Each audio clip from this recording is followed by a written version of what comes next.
Good morning, everyone. I'm so happy to be with you this morning to share with you our weekly Sunday school lesson. Our subject this morning is the call of Gideon.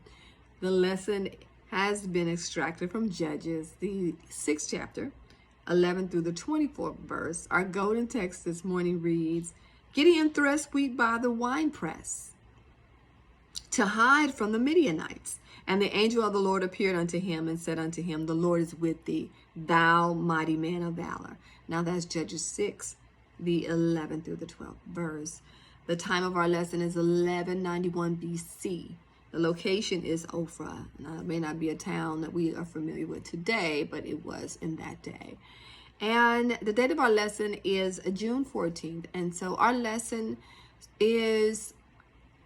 ties in a little bit with our lesson last week in that we are still in the book of Judges. And in the time frame of the Judges, it was shortly after Joshua had left the scene. He was their deliverer, and he was the leader at that particular time frame that helped them to subdue the land that God had promised to them and settle on the actual land. And so time had passed, and now we're in the Judges. Now they were ruled by judges, and the judges would sort of help them settle civil matters and give them instruction. And the judges was also sometimes military leaders. It's important to note that they lived in a cycle. And so what I mean by that is the children of Israel, the Lord would bless them abundantly, and they would enjoy the blessings. They would enjoy being leaders in the world because the Lord would fight for them and help them in battle. And so as the Lord would bless them and lift them up, they would forget about the Lord, and they would turn their back on the Lord. And they would begin to serve idol gods and go after idol gods. And so they would sin, and this was a sin, and the Lord would send a prophet unto the children of Israel, or the Jews, or the Israelites, whatever you refer to them as. He would send a prophet to warn them, and they would not heed the warning. As a result of not heeding the warning, he would bring discipline. The discipline would typically be oppression from another nation, or the nation would lord over them. Like in last week's lesson, the Moabite king lorded over the Israelites, and the Lord lifted up as a deliverer Ehud, the left-handed man who was able to slay the king. And then they went into battle, and the Lord delivered them. And after this deliverance, they had 80 years of peace.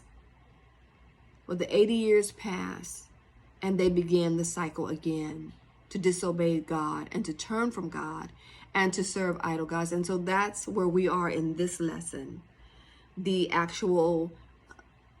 Because of their disobedience, the Lord allowed the Amalekites and the Midianites to oppress them for 7 years. So I'm going to read real quickly the text that comes before our text, and then we'll get into our lesson. And it reads, Judges 6, 1 through 5.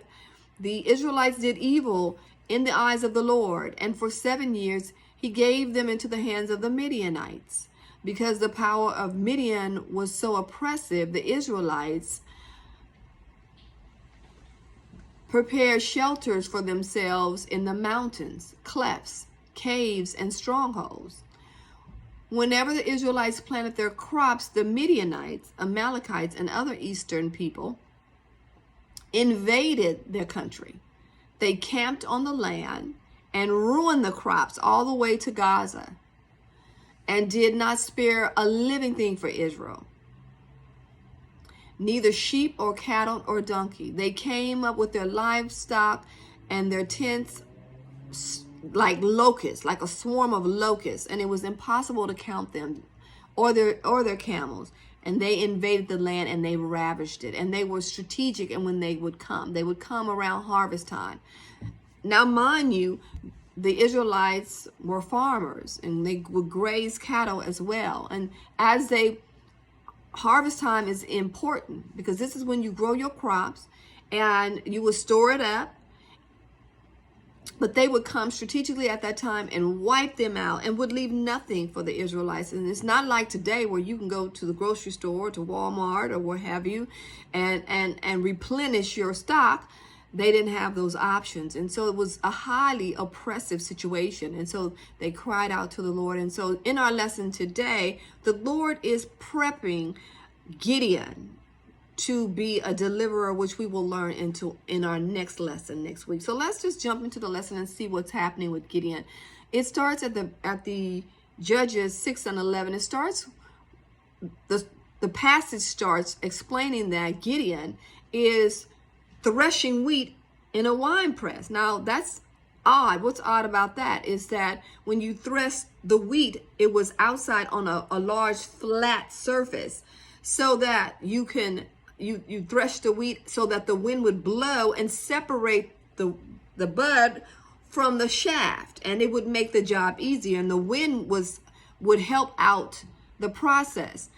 But Gideon was in a wine press. This is the wine press was a large pit dug in the ground, or like almost like a well, and so you would put grapes in this pit, or in this dug out makeshift well, if you will, and you would press on the grapes with your feet, and the juice would come out, and so it was difficult to chef wheat, or to thresh wheat in the wine press, because there was no wind. But he was doing that purposely because he was trying to hide from the Midianites who would come and to take what he had grew. And if he didn't, he wouldn't have anything to eat for his family. And so it's important to know this was a hard situation for the Israelites. Imagine imagine growing your crops and someone just coming and taking, and there was no law to help you with the process, or to help govern and to prevent that from happening. And so while Gideon is in the process of threshing wheat in this wine press, an angel of the Lord appears unto him and tells him, "The Lord is with you, mighty man of valor." And Gideon is not impressed, because he's saying, well, if the Lord is with us, then why are we struggling? I've heard all of the exploits that the Lord did for my forefathers, and how he led them out of Egypt, and how he did all those miracles, and now we're struggling. The Amalekites and the Mennonites are coming here, taking our food, and we're starving, and you saying the Lord is with us? I don't get it. And so then he goes on to say, and he also objects to the point that the angel of the Lord is saying, "Thou mighty man of valor." How am I a mighty man of valor? I am a descendant of Manasseh, from the Benjamite tribe. I'm a small tribe, and I'm poor. So I'm just not getting this. But I tell you what, just hold on. Just I want to hear more, but hold on. I need to do what's traditional and cultural. Just stay right here. Don't leave. This is what he says to the angel. And he goes into his house, and he prepares a meal of meat, a goat meat, and he makes this unleavened bread, and then a broth. Puts it all in a basket. He brings it back to the angel because he wants to hear more. He wants to learn more. And the angel instructs him, because the angel is trying to show him that the message that he's bringing, he's going to support it with some authority. And he instructs him, pour the broth out, and put the meat and the unleavened bread on this flat rock. And Gideon obliges him. He puts it on the rock, and the angel takes a stick, taps the stick on the rock, and it bursts into flames, and the flames envelopes and destroy and burns up the meal. And after that happens, the angel disappears, and Gideon is surprised. He's now having anxiety. He's feel like he's gonna die. And so we go back to our lesson in verse 22. It reads, and when Gideon perceived that he was an angel of the Lord, Gideon said, alas, O Lord God, for because I have seen an angel of the Lord face to face.